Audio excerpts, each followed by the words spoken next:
commencer. Bonjour à toutes et à tous. Je vous remercie pour votre présence et puis je remercie les organisateurs de m'avoir invité pour la deuxième fois pour vous parler de cybersécurité et cette année pour vous parler de gestion de crise. Alors tout d'abord, je m'appelle Régis Dubrul, je suis le délégué régional de l'ANSSI. L'ANSSI, c'est l'Agence nationale de sécurité des systèmes d'information. Donc on est un service à compétence nationale, sous l'autorité de la Première ministre. On a un public prioritaire que sont les administrations, les collectivités territoriales, donc tout ce qui est communes, communautés de communes. Et comme bénéficiaires, nous avons les organismes d'importance vitale et les organismes de services essentiels. Ce sont des structures publiques ou privées qui sont critiques pour le fonctionnement de la nation. Je prends toujours l'exemple d'une centrale nucléaire, il vaut mieux éviter qu'elle se fasse cyberattaquer. Par rapport à ces bénéficiaires, on a 3 missions. Une mission de défense, donc on va intervenir lorsqu'un de nos bénéficiaires est attaqué. Très récemment, là, on est intervenu sur l'attaque de l'hôpital sud-francilien. Je ne sais pas si vous avez suivi l'actualité. Donc on intervient souvent, donc du coup on a quand même pas mal d'expérience en gestion de crise. Mais on a aussi une mission de prévention. Alors dans la prévention on fait pas mal de choses, on va éditer des recommandations, certaines normes, et surtout on va qualifier et certifier des produits de cybersécurité et des services de cybersécurité. Donc ce qui peut intéresser, au-delà d'ailleurs de nos bénéficiaires, les entreprises, si vous êtes par exemple à la recherche d'un prestataire qui va vous aider à faire de la réponse incident, voilà, on a une qualification qui s'appelle PRIS, prestataire de réponse incident. Et puis, on a une mission d'information et de sensibilisation. Donc là, c'est un site internet, c'est des documents, des guides, dont je vous parlerai tout à l'heure sur la gestion de crise, et puis des interventions comme celle-ci. Ce que ne fait pas l'ANSSI, c'est des actions d'attaque militaire. Hein, donc ça, on laisse l'armée faire ce type d'action, et on ne fait pas d'enseignement. Voilà, on est le modèle français et fait de telle façon que nous, l'ANSSI, on est vraiment centré sur la défense des systèmes d'information de la nation. Alors traditionnellement, quand je fais une intervention, je commence toujours par un fait d'actualité. Ça permet de mettre en perspective le sujet que je vais aborder. J'ai jamais beaucoup de mal pour trouver d'ailleurs le fait d'actualité. En préparant cette intervention, ça n'a pas loupé. Hein, j'ai trouvé très rapidement voilà, ce tweet que je souhaitais vous faire partager. Alors, je ne sais pas, oui, on voit à peu près. En fait, il s'agit de l'attaque qui a eu lieu la semaine dernière, dans la nuit de lundi à mardi, à l'École nationale polytechnique de Toulouse. Je trouve et là, c'est un tweet d'un journaliste qui s'appelle Valérie Reismarchiv, qui a fait le matin même ce tweet. Je trouve ça très intéressant parce que ça va illustrer, si on regarde bien en détail, plusieurs propos que je vais tenir dans mon intervention. Alors la première chose qui est intéressante, c'est si on lit le contenu. Pour ceux qui doutaient encore qu'une attaque cyber pouvait vraiment être pénalisante, eh bien voilà, là on a vraiment l'impact métier que ça peut avoir. Une attaque cyber, que ce soit par exemple un rançongiciel, eh bien plus d'internet, plus de Wi-Fi, plus d'accès aux applications métiers. Donc c'est vraiment quelque chose de très très pénalisant. Autre point intéressant, on a un paperboard qui est mis en place sur le campus, et donc c'est de la communication interne. Dès le matin, 9h15, la cellule de crise a décidé de communiquer en interne. C'est plutôt une bonne pratique, parce que ça permet déjà de donner un petit peu d'informations, là en l'occurrence aux étudiants et aux professeurs, et puis donc pourquoi pas de bonnes pratiques, et surtout de ne pas être pollué par XXX appels en interne en disant ça ne marche pas, qu'est-ce qui se passe. Donc là on donne de l'information. Par contre, ce qui n'a pas forcément été anticipé, ou en tout cas voulu par la cellule de crise, c'est que le fait que sûrement un étudiant ait pris la photo de ce paperboard et l'a renvoyé à un journaliste. Alors, ce n'est pas n'importe quel journaliste, c'est un journaliste qui est très connu dans le milieu dans la communauté de la cybersécurité et qui est très actif, qui publie beaucoup d'informations. Donc là, vous avez un effet de bord qui est une médiatisation externe qui n'était pas forcément voulue. Vous voyez, dans une cybercrise ou une crise d'origine cyber, il y a beaucoup de choses qui peuvent se passer, il y a des spécificités et c'est tout ça qu'on va voir pendant mon intervention. Alors je parle de spécificité des crises d'origine cyber. Le premier mot, c'est d'origine cyber et pas une crise cyber. Alors pourquoi cette distinction? Parce qu'aujourd'hui, les systèmes d'information sont tellement intégrés dans les processus de fonctionnement des organismes, que ce soit une entreprise ou une administration, que lorsqu'il n'y a plus d'informatique, le métier s'arrête. Et donc, on passe d'un sujet technique, qui est faire fonctionner un système d'information, à finalement le fonctionnement de l'entreprise. Ça veut dire que la crise, elle ne doit plus être gérée au niveau de l'informatique, d'une DSI, mais au niveau de l'organisme. Ça, c'est vraiment important à comprendre. Pour ceux qui recherchent des témoignages sur cet aspect-là, vous avez Angers, la ville d'Angers, qui a été victime en 2021, au premier trimestre de 2021, d'une attaque par rançongiciel assez importante. Et le maire de l'époque, qui est devenu M. Béchu, qui est devenu ministre de la Transition écologique, 2 jours après l'attaque, a été interviewé par le média Brut. C'est un témoignage très très intéressant, moi je vous conseille de le voir. Donc sur votre moteur de recherche, vous faites cyberattaque Angers sur le site de Brut, et là vous verrez l'impact que ça a vraiment sur une structure. Alors ça marche aussi bien pour le privé que le public. Voilà, ils n'avaient plus rien qui fonctionnait, et concrètement, vous voyez des agents sortir un bottin, donc l'annuaire de 1985, pour avoir les codes postaux. Alors au-delà de ce terme d'origine cyber, la gestion de crise d'origine cyber, vous devez suivre les grandes pratiques, les grands conseils qu'on peut donner dans une gestion de crise. Il y a des particularités, mais finalement, fondamentalement, c'est les mêmes process. Mais il y a quand même certaines spécificités. Alors, tout d'abord, vous avez le fait que c'est une crise de nature très technique, centrée sur l'expertise.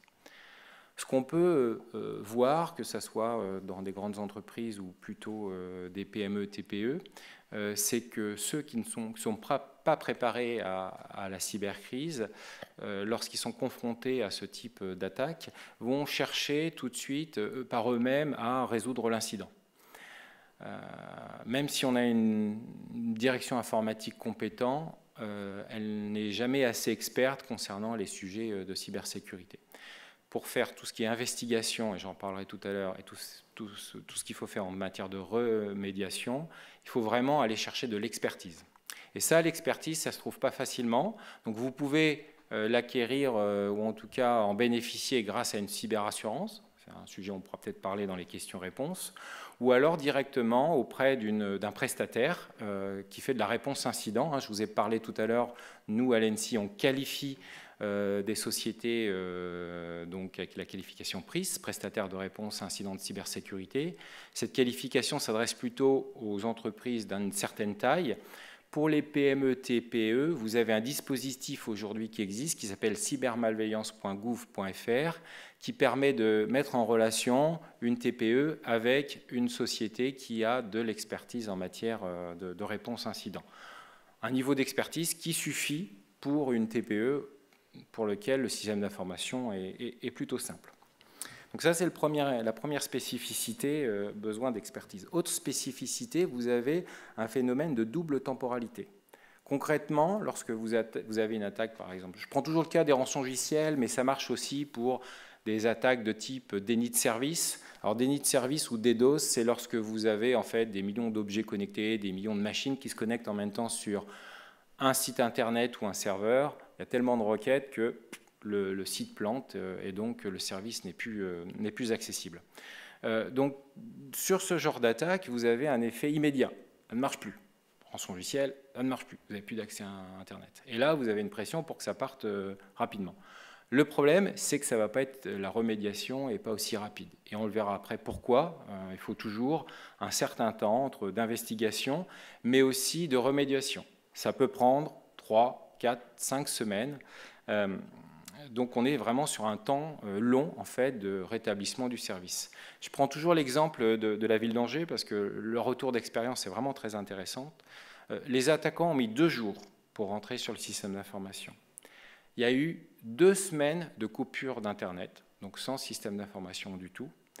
Ils ont mis 2 mois pour gérer la crise, donc une cellule de crise organisée sur 2 mois, et il leur faudra 2 ans pour remettre tout le système d'information au carré.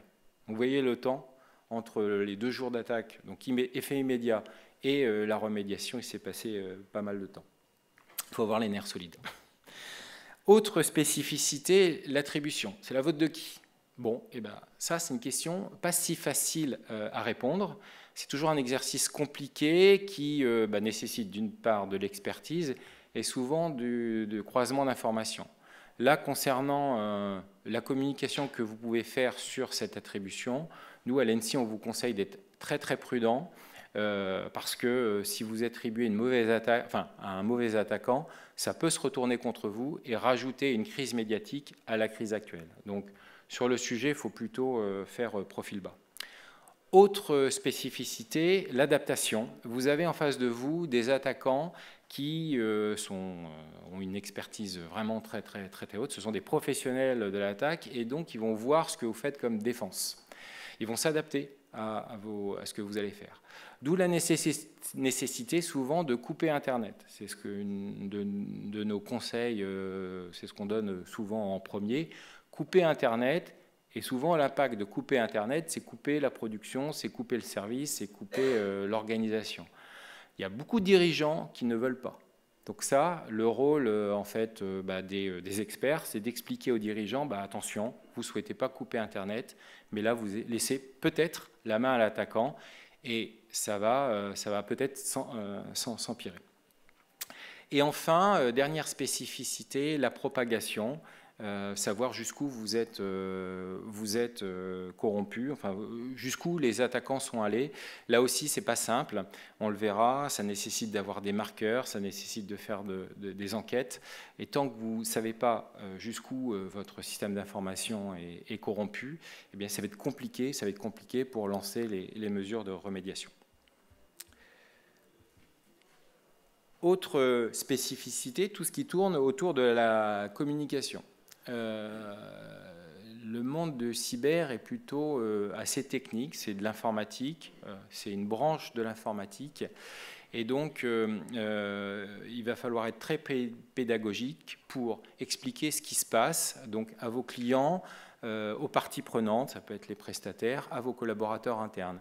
Il y a beaucoup de raccourcis qui sont faits et qui ont des impacts qui rajoutent de la crise à la crise.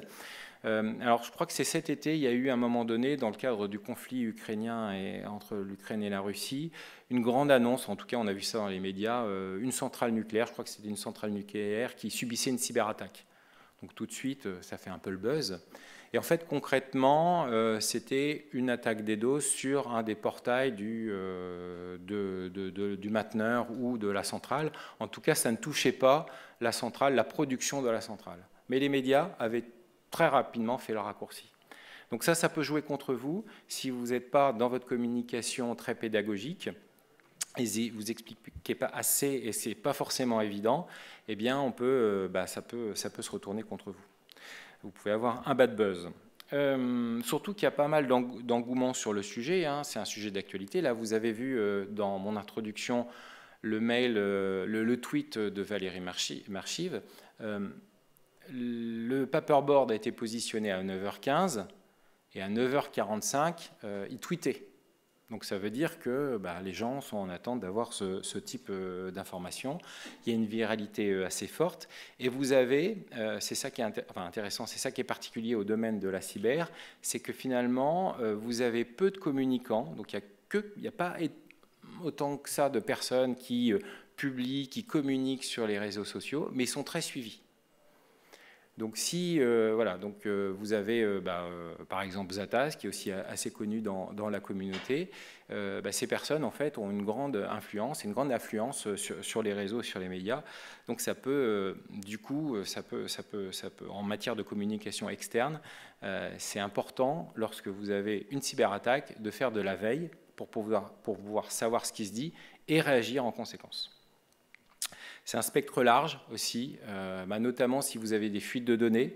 La fuite de données, généralement, ça touche les personnes.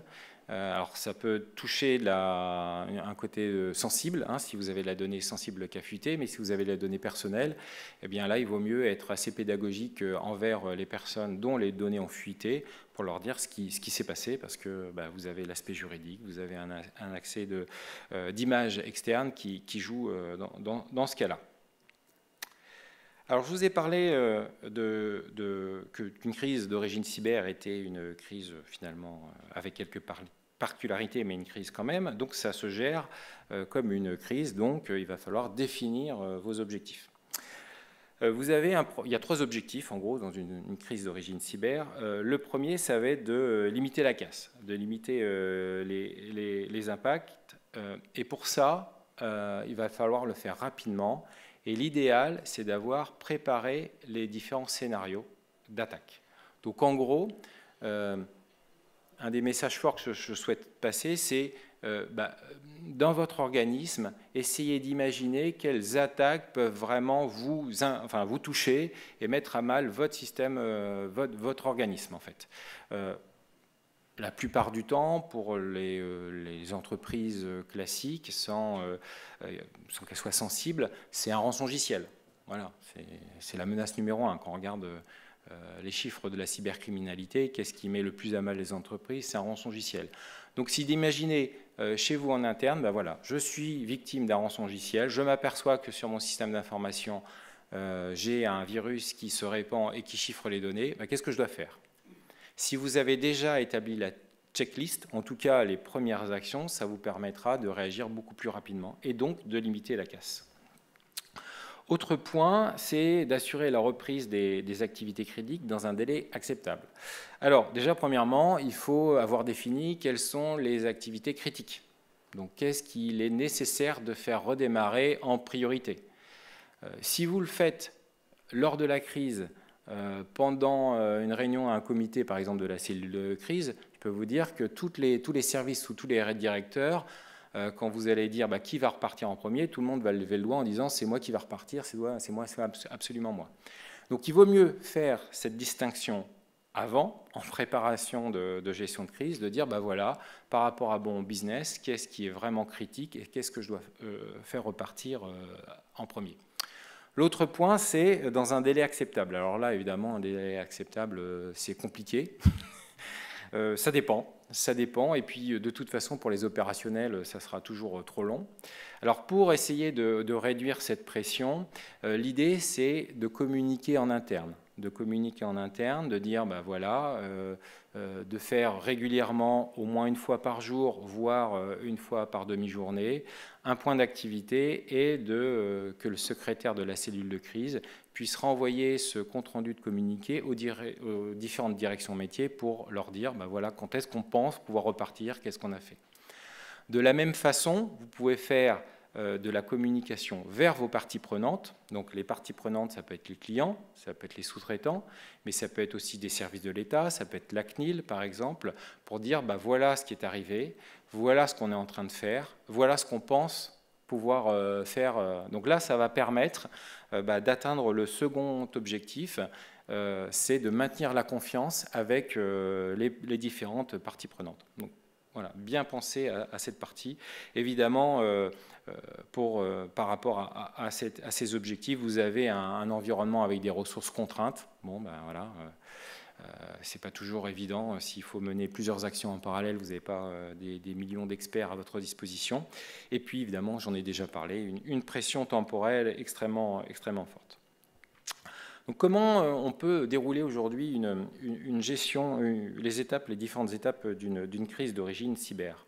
Alors auparavant, l'idéal quand même, c'est d'avoir défini votre organisation de gestion de crise et lorsque la crise survient, d'appuyer sur le bouton. Bon, ça, je ne l'ai pas mis dans ce schéma-là, mais pensez-y, il faut avoir défini qui, et j'en parlerai tout à l'heure, qui est présent dans les différentes cellules de crise. Donc le premier moment, la première étape, ça va être l'investigation numérique et l'endiguement. Donc l'idée, c'est de comprendre comment les attaquants sont arrivés et vous avez 3 points essentiels à trouver, en tout cas à 3 questions à répondre. C'est par où sont passés les attaquants? À partir de quand sont-ils passés? et quels sont les marqueurs. Alors, si je reprends à partir de quand, à partir de quand ça permet de déterminer à partir de quelle date les sauvegardes sont potentiellement corrompues. Par où sont passés les attaquants, ça permet de corriger la brèche et donc d'éviter qu'ils reviennent. Et puis les marqueurs, ça permet deux choses importantes, de savoir si déjà où se trouvent les attaquants sur votre système d'information, quelle est la propagation qui a été faite par les attaquants, et puis lorsque vous allez remettre en place le système d'information, bien pouvoir surveiller. Si vous avez des marqueurs, c'est toujours plus facile. Informer aussi évidemment vos clients ou vos sous-traitants si vous avez des interconnexions, et éventuellement partager avec eux les marqueurs que vous pouvez partager. Alors souvent cette étape, elle dure entre 24 et 48 heures. Et donc là, vous ne faites entre guillemets sur la partie remédiation, vous ne faites rien de concret. Tant que vous n'avez pas répondu aux questions par où sont passés les attaquants, à partir de quand et quels sont les marqueurs, il vaut mieux rien faire. En gros, c'est perdre du temps à ce moment-là pour pouvoir en gagner plus tard. Et en gagner plus tard, c'est-à-dire, vous allez établir en deuxième étape un plan de remédiation, de durcissement et de remédiation.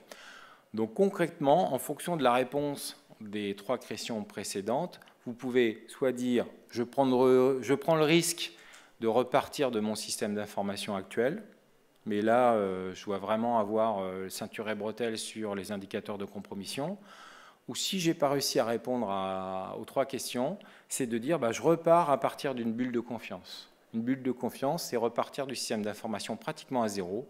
En gros, je refais un annuaire informatique, et à partir de cet annuaire informatique qui est hébergé sur des machines neuves, eh bien, je vais remettre progressivement mes applications critiques. Donc on va rentrer dans la phase de reconstruction et de rétablissement des services. Ça prend beaucoup de temps. Déjà refaire l'annuaire, en fonction des organismes, ça peut prendre plusieurs semaines. Donc c'est pour ça que vous voyez, entre le moment où il y a les attaquants qui vont agir très rapidement et vous, le moment où vous allez commencer à rouvrir les services, il peut se passer pas mal de temps.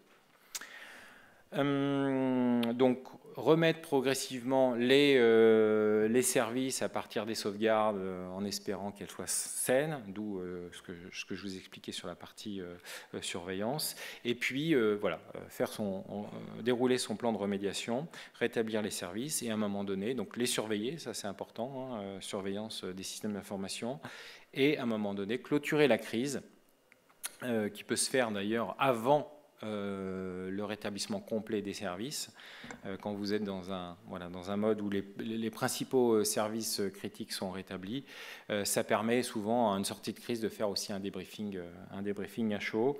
Vous pouvez le faire aussi le débriefing à froid. Quelles sont les difficultés qu'on peut rencontrer lors de la gestion d'une crise d'origine cyber ?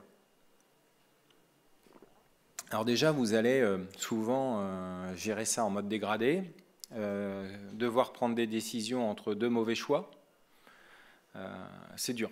C'est dur, donc il y a un caractère déstabilisateur. Vous avez en plus qui rentre en compte ce qu'on appelle les biais cognitifs. Donc ce sont des altérations des pensées qui peuvent faire prendre la mauvaise décision. Je vous conseille d'ailleurs, vous avez un expert en cybersécurité qui a fait un papier très intéressant sur les biais cognitifs. Alors sur votre moteur de recherche, vous faites biais sur le site de Randorisec. Donc voilà, c'est intéressant comme quoi certaines positions d'une direction peuvent amener à faire, par exemple, c'est un exemple, faire prendre de mauvais choix. Donc en mode dégradé, vous allez aussi avoir finalement des problématiques qui vont aller au-delà de la partie technique. Par exemple, lorsque vous avez du juridique à gérer, si vous avez une fuite de données personnelles, il va falloir gérer tout ce qui est l'aspect RGPD. Donc ça, du coup, ce n'est pas forcément les experts de l'informatique qui sont les plus amènes à régler la partie juridique. Donc il va falloir s'adosser à des experts juridiques. Vous avez la partie RH, et on le verra sur la partie ressources. Voilà, toute la communication interne et externe qui va nécessiter d'avoir dans votre cellule des supports qui vont vous permettre de prendre ces dimensions-là. Gestion des ressources, très important. Lorsqu'on rentre dans une crise cyber, on rentre dans un marathon. Et là, plutôt ce qu'on peut constater, c'est que les équipes, surtout informatiques, se lancent à corps perdu dans la résolution et s'épuisent très rapidement parce qu'ils travaillent 24 heures sur 24, ils dorment, ou 22 heures sur 24, ils dorment 2 heures la nuit. Et donc au bout d'un moment, si on ne gère pas les ressources, ça peut amener à des grosses fatigues, des problèmes, des tensions, voire des accidents. On a des cas effectivement de personnes qui ont des accidents, des accidents de santé, parce que la pression est trop importante. Donc c'est vraiment important de gérer les ressources, de demander aux équipes de se reposer, d'avoir des roulements. Donc ça veut dire que vous, dans votre organisation de gestion de crise, il faut prévoir ces roulements. Donc pensez justement ces points d'activité que vous allez mettre en place régulièrement. Ça permet aux équipes qui prennent la suite des opérations de savoir ce qui s'est passé. On a des outils comme la main courante qui permet aussi de faire transiter l'information entre les différentes équipes. C'est la gestion de projet, hein. C'est la gestion de projet qu'il faut mettre en place. Mais alors vaut mieux, comme je vous l'ai dit, l'avoir préparé auparavant. Ce qu'on conseille aussi, l'enjeu d'une crise cyber, c'est du coup de profiter de cette interruption pour remettre en place les bonnes pratiques. Alors c'est pas simple parce qu'on est en mode panique, enfin on est en mode faut résoudre le problème très rapidement, mais du coup amener les bonnes procédures, faire changer les comportements, notamment sur l'administration des systèmes d'information, au travers, par exemple, la mise en place d'accès multifacteurs, ça permet déjà de diminuer le risque d'une nouvelle attaque. Et si l'attaquant est encore dans la place, eh bien, si vous mettez plus de bonnes pratiques, ça va diminuer les chances de récidive en fait, de l'attaque. Par contre, ça rajoute souvent du temps de rétablissement. C'est plus long, c'est plus long. Ça, je vous l'accorde. Organiser sa gestion de crise cyber, donc comment on met en place une cellule de crise, comment elle est composée. Alors avant de rentrer dans le détail de la cellule de crise, il faut déjà avoir déterminé quand est-ce qu'on déclenche la cellule de crise. Donc là aussi, c'est de la préparation, c'est quelque chose qu'il faut faire en amont.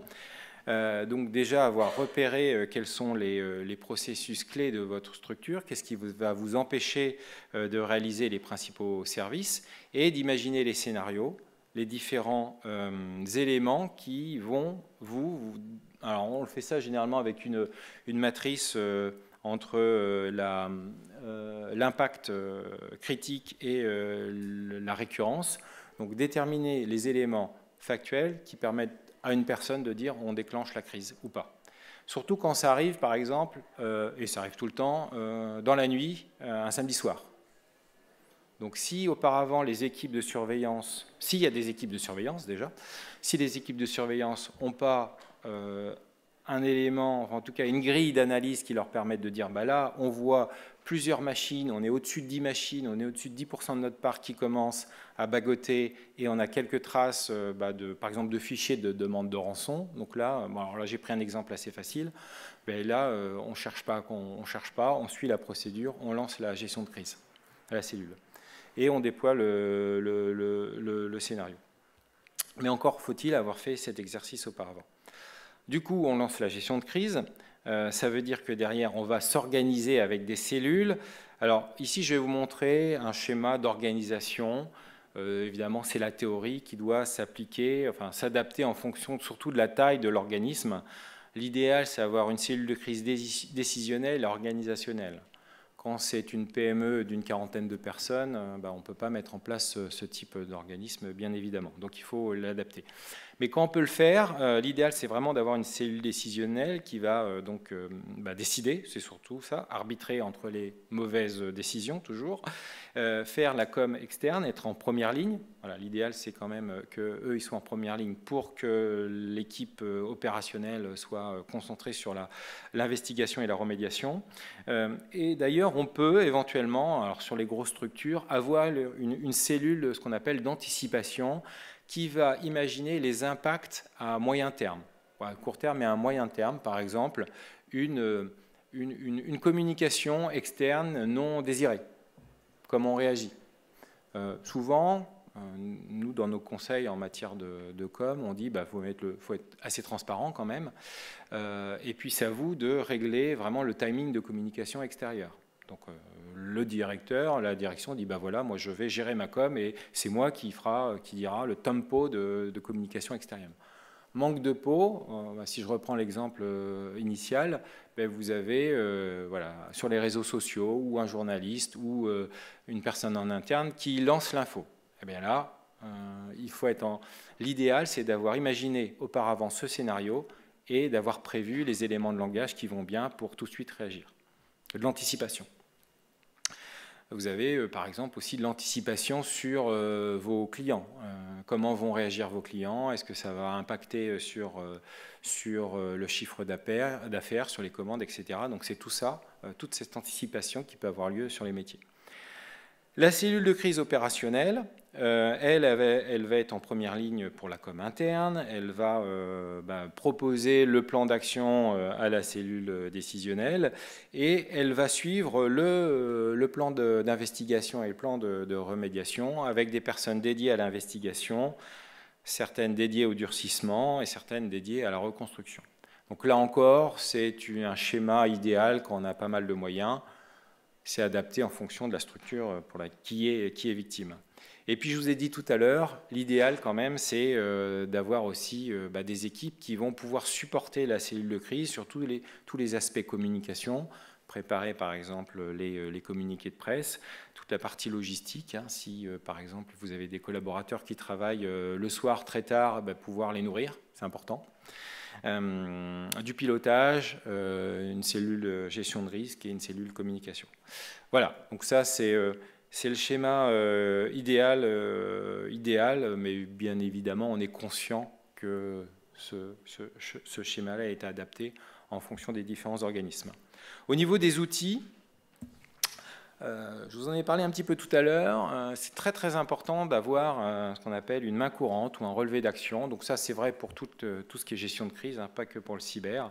Donc c'est vraiment un document, ça peut être un document Excel, ça peut être un document papier qui va permettre de prendre en compte toutes les actions. C'est pas neutre parce que par exemple, alors moi je conseille toujours de porter plainte quand on est victime d'une attaque cyber, mais si vous avez des services enquêteurs qui viennent, donc services de police ou de gendarmerie, qui viennent faire une action d'enquête, un tel document va leur permettre de savoir quelle est la part de vos actions et la part des actions de l'attaquant. Donc, parce que vous le savez, mais pas forcément les services d'enquête. Donc ça, c'est vraiment important d'avoir ce document.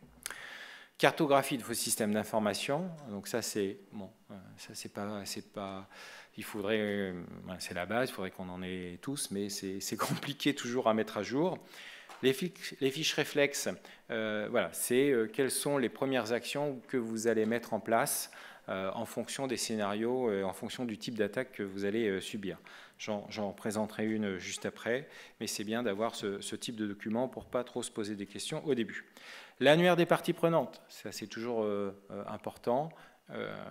Savoir en interne déjà qui vous devez contacter. Si vous avez des sites distants, avoir en papier les numéros de téléphone des sites distants. Parce que si vous n'avez plus de système d'information, et si votre annuaire est sur le système d'information, vous n'avez pas les contacts. Donc en interne, avoir des numéros de téléphone, et même en externe, par exemple, si vous souhaitez porter plainte, encore une fois, je vous le conseille, eh bien, savoir vers qui vous portez plainte. Est-ce que c'est la gendarmerie? Est-ce que c'est la police?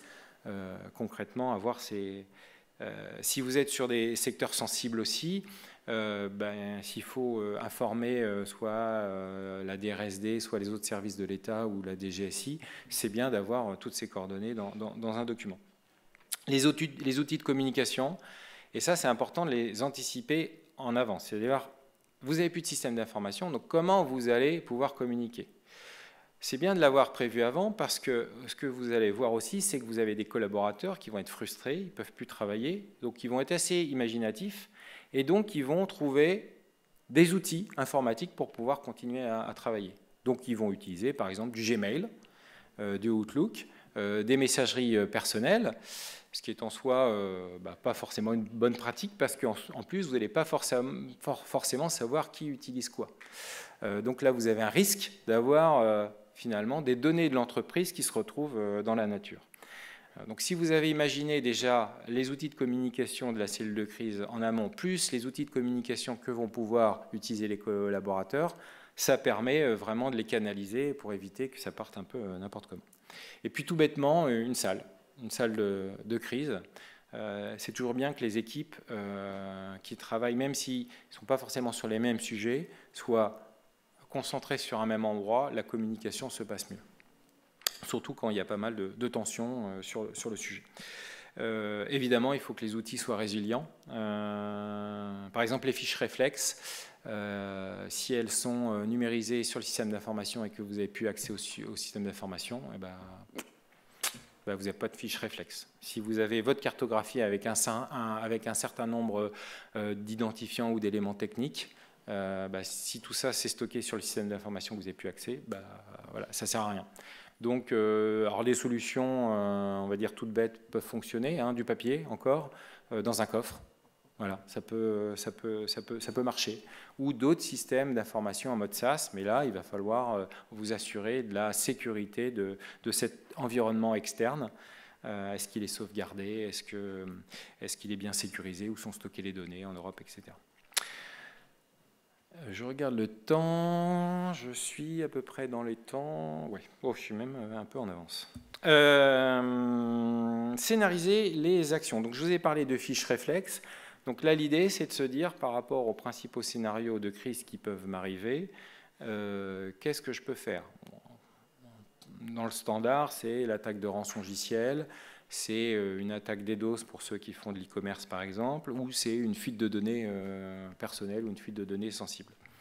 L'idée, voilà, c'est de mettre sur un document qu'est-ce que je dois faire. Dans le cas de l'attaque par rançongiciel, on a d'ailleurs à l'ENSI publié un guide qui va reprendre ces bonnes pratiques, donc je vous conseille de consulter, ça vous permettra comme ça de commencer à faire cette checklist, d'isoler les équipements infectés du réseau, voire même d'isoler complètement le réseau en coupant les accès Internet. Je vous rappelle, ça permet à l'attaquant, de bloquer les accès de l'attaquant, déconnecter les supports de sauvegarde s'ils ne sont pas isolés. Donc ça, on le voit aussi des attaques par rançongiciel où la première action de l'attaquant, ça a été de détruire les supports de sauvegarde. Et ces supports de sauvegarde étaient connectés. Donc ça ne sert plus à rien. Contacter sa cyberassurance, donc ça je vous en ai parlé, ou son prestataire de réponse à incident, ou cybermalveillance.gouv.fr. Donc voilà, l'idée c'est d'avoir identifié auparavant les personnes, l'ami qui va venir en aide. Vous allez pouvoir comme ça le contacter et réagir très rapidement.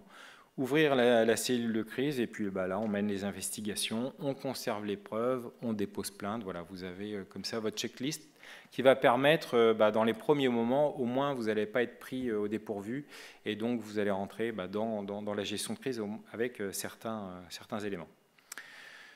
Tout ce que je vous ai raconté aujourd'hui, ils sont disponibles dans 3 guides. Alors j'ai quelques exemplaires, mais j'en ai 3-4 par guide. Donc premier arrivé, premier servi pour ceux qui veulent. Donc ceux qui sont devant ont un avantage sur ceux qui sont derrière.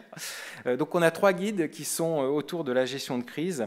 Donc vous avez un guide sur l'organisation d'une gestion de crise, un guide dédié à la communication et un guide dédié à l'organisation d'un exercice de crise. D'ailleurs j'ai oublié de le mentionner, lorsque vous avez ici fait vos fiches réflexes, l'idée, c'est de vous exercer, de se lancer. Donc ça, c'est pour les structures les plus matures, mais de lancer un exercice de crise. Le premier, vous pouvez l'organiser avec l'informatique, on va dire uniquement au sein de l'informatique pour voir si tout est calé.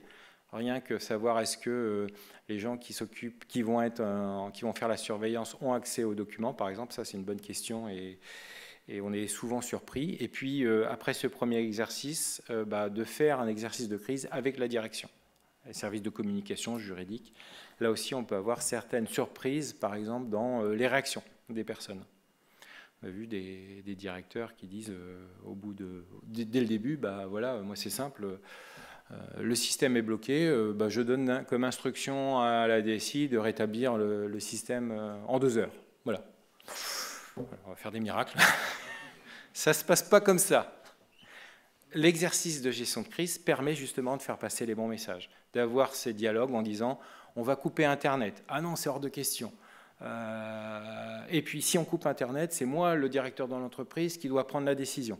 Oui, mais le vendredi, à 2 h du matin, est-ce que tu es accessible au bout du fil? Non. Ah non. Alors qu'est-ce qu'on fait? Est-ce qu'on attend le lendemain? Et là, la situation peut s'aggraver. Ou est-ce que finalement, tu nous donnes un blanc-seing pour qu'on prenne la décision de couper Internet? À partir de quels éléments? Voilà. Ça, l'exercice de crise, ça va permettre d'instaurer ce dialogue. C'est presque de la sensibilisation d'un comité de direction. Mais au moins, voilà, ça permet de mettre les choses sur table. Et le jour, si ça vous arrive, et souvent ça arrive, hélas, d'être un maximum prêt. Alors je reviens sur les guides de gestion de crise. Donc vous avez 3 guides. Alors je vais m'attarder un petit peu sur le guide numéro le 1, le premier, qui est sur organiser votre gestion de crise. Il y a deux thématiques. Il y a une thématique d'anticipation. Donc qu'est-ce qu'il faut faire pour se préparer à la gestion de crise? Et vous avez une partie de réaction. Qu'est-ce que je dois faire en cas de crise? Et derrière chacun de ces thématiques, vous avez des fiches pratiques qui vous permettent de vous organiser. Donc il est assez didactique. Il s'adresse à la partie informatique, mais aussi à la partie stratégique. Donc ce n'est pas qu'un guide d'informaticien de geek, ça s'adresse vraiment à tout. Et vraiment, c'est à utiliser dans votre préparation de gestion de crise. La partie com, c'est aussi intéressant. Et la partie, le 3e guide qui est organiser un exercice de gestion de crise, c'est si vous souhaitez vous-même l'organiser, c'est quelque chose qui peut se faire, ça demande beaucoup de temps. Sachez qu'il y a pas mal de prestataires de cybersécurité qui proposent ce type de service. Et souvent, alors l'avantage de le faire avec une société externe, c'est que vous avez un acteur qui n'est pas partie prenante. Et donc la direction a souvent... écoute, hélas, plus souvent le consultant que le DSI ou l'expert RSSI qui dit la même chose, mais voilà, il est dans l'entreprise, donc moins écouté. Pardon, voilà. Voilà, j'en ai fini sur mon intervention à 5 minutes près. Est-ce que vous avez des questions?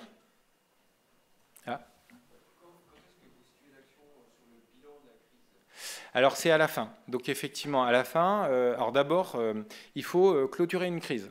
Donc ça, on l'a vu, c'est-à-dire que on a vu, par exemple, des équipes continuer à travailler alors que la crise était terminée. Donc c'est important de clôturer cette crise pour éviter, c'est véridique, des études avaient été lancées et il y avait une équipe qui bossait sur un sujet alors qu'on avait déjà eu la réponse et que le mode crise était passé. Donc ça, c'est important à un moment donné de clôturer la crise. Alors on n'a pas de réponse, est-ce que c'est au bout de 2 semaines au niveau temporalité, ça n'a pas de rapport. On peut clôturer la crise avant que les services tous les services soient repartis. Donc la préco, c'est plutôt de dire on ferme la crise quand les services critiques sont de nouveau opérationnels et qu'on est en mode de remédiation voilà, qui ne nécessite pas de décision, ou en tout cas qui nécessite des décisions qui peuvent être prises sur un rythme un peu plus long. Le problème d'être en gestion de crise, c'est que ça demande beaucoup de ressources, ça demande beaucoup d'énergie. Donc voilà, il faut trouver la part des choses entre voilà, s'épuiser plutôt sur une gestion de crise et la clôturer. Ce qui est important, c'est vraiment de dire on finit la crise, on fait un retour d'expérience à chaud, et 6 mois, 1 an plus tard, faire un retour d'expérience à froid, c'est toujours enrichissant. Oui. Le micro qui va arriver. Vous nous avez montré tout à l'heure une matrice Oui. par rapport à la mise en place d'une cellule de crise. Est-ce que les différentes attaques sont répertoriées? Est-ce qu'il y a des guides tout faits pour les différentes entreprises? Nous, on a été victime d'un hameçonnage pas plus loin que vendredi après-midi. On s'est retrouvé face à un grand désarroi de qu'est-ce qu'on fait? Alors oui, vous avez des guides, plusieurs guides sur les menaces. Donc en fait, il faut partir. Alors on peut le partir de deux approches. Première approche, les menaces. Donc quelles sont les menaces les plus courantes? Donc l'ANSSI produit chaque année un état de la menace. Vous avez cybermalveillance.gouv.fr qui produit aussi sur son site internet un état de la menace. Donc on peut voir en termes de probabilité quelles sont les menaces qui peuvent arriver le plus rapidement. Donc ça c'est un premier moyen qui est le plus rapide, j'allais dire, qui n'est pas forcément d'un point de vue intellectuel ni le plus rigoureux. Le plus rigoureux, c'est de faire une analyse de risque. Donc une analyse de risque, ça veut dire bien identifier ses processus métiers, bien identifier ses assets, c'est-à-dire ce qui fait fonctionner les processus métiers et qu'est-ce qui pourrait bloquer ces processus métiers. Donc là, d'ailleurs, ça peut servir aussi sur tout ce qui est plan de continuité d'activité. Donc ça va au-delà de la cybersécurité. C'est par exemple un incendie, une coupure d'électricité, pour prendre un sujet qui risque peut-être d'être à la mode. Voilà, j'ai une coupure tout d'un coup, j'ai plus de courant. Est-ce que j'ai... Voilà. Donc ça, ces analyses de risque, vous avez aujourd'hui une démarche qui s'appelle EBIOS, EBIOS Risk Manager, qui permet, sans que ça soit trop lourd à mettre en place dans un organisme, de faire un check de ces risques et donc de déterminer les scénarios d'attaque qui peuvent vous toucher. Mais là, en l'occurrence, pour répondre, qu'est-ce qu'on voit aujourd'hui comme type de menace? C'est les rançongiciels, c'est les piratages de comptes. Là, on a vraiment une augmentation. Là, en 2022, ça a été déjà bien parti. Mais les piratages de comptes, c'est un fléau là, en ce moment. Et du coup, c'est lié au déploiement d'outils qui sont en mode SaaS, que ce soit... on peut citer Microsoft 365, Google, ces services-là, qui sont souvent qui ont un défaut de paramétrage. En fait, c'est pas ces outils qu'il faut remettre en cause. Enfin, sur la partie sécurité, je parle. C'est essentiellement le paramétrage qui souvent fait défaut, ou en tout cas qui n'est pas assez haut niveau par rapport au type de menaces qu'on a aujourd'hui. Donc vous avez le piratage de comptes, vous avez les attaques de déni de service, finalement qui ne touchent pas forcément tout le monde, ce type d'attaque. Vous pouvez avoir par exemple des fuites de données. Donc vous donnez accès à votre système d'information, les données sont exfiltrées et puis voilà. Vous pouvez avoir les attaques par exemple, alors là c'est plus de la cyber-escroquerie, par exemple les fraudes au président. Donc là, c'est plutôt un impact financier, voire médiatique, si ça se sait. Voilà, j'en ai sûrement oublié, mais en gros, si vous avez fait... Alors, pour une entreprise standard, c'est rançongiciel, vol de données, compte usurpé, c'est ce qui arrive le plus souvent. Si vous êtes sur des domaines militaires ou sur des domaines sensibles, là, vous avez d'autres risques qui sont à considérer par rapport à vos clients ou vos sous-traitants. Je ne sais pas si vous avez d'autres questions. Oui. Dans ma structure, il y a une comptable en fait, qui s'est fait pirater son compte. Oui. Alors peut-être que c'est par Office 365, je ne connais pas le contexte encore. Et en fait, ça fait plusieurs mois que son compte est observé par des pirates. Et donc, ils ont profité d'un échange d'informations indiquant qu'il y avait un gros virement qui allait être opéré. Il y a une personne qui l'a contacté là, cette semaine en se faisant passer pour son conseiller bancaire et pour indiquer en fait qu'il y avait un problème sur le versement et qu'il lui demandait ses identifiants et mots de passe pour se connecter au compte bancaire.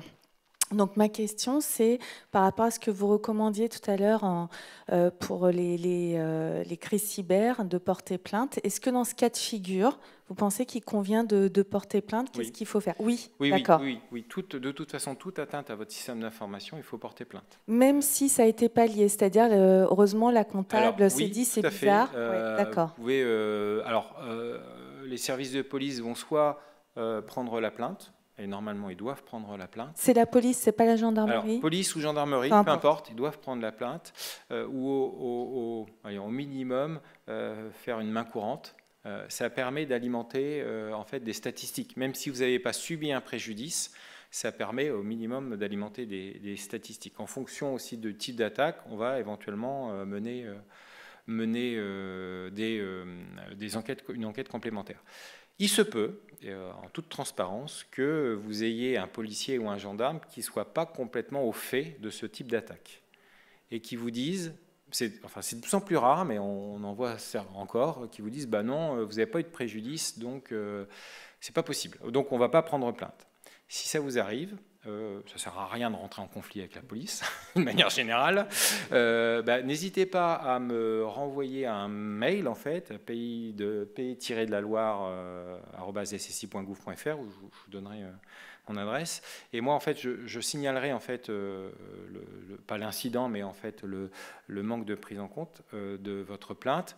Alors, pas pour pointer du doigt le gendarme ou le policier, mais juste pour le former, pour l'informer, même s'il y a eu des messages qui ont été passés. Voilà, c'est par vos témoignages qu'on va pouvoir faire avancer et donc récupérer un maximum de témoignages. Alors ça, c'est dans le cadre des entreprises. Si vous avez été victime personnellement, vous avez la possibilité de porter plainte en ligne. Donc il y a un dispositif qui s'appelle These. Alors j'ai pas l'URL en tête, mais THESE, qui permet, lorsqu'on est une personne, de porter plainte directement en ligne sur les cyberarnaques.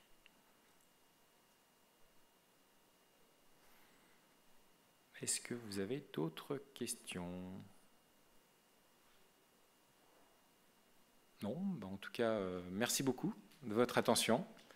Et puis, allez, pour les premiers, vous avez les guides. Merci, au revoir.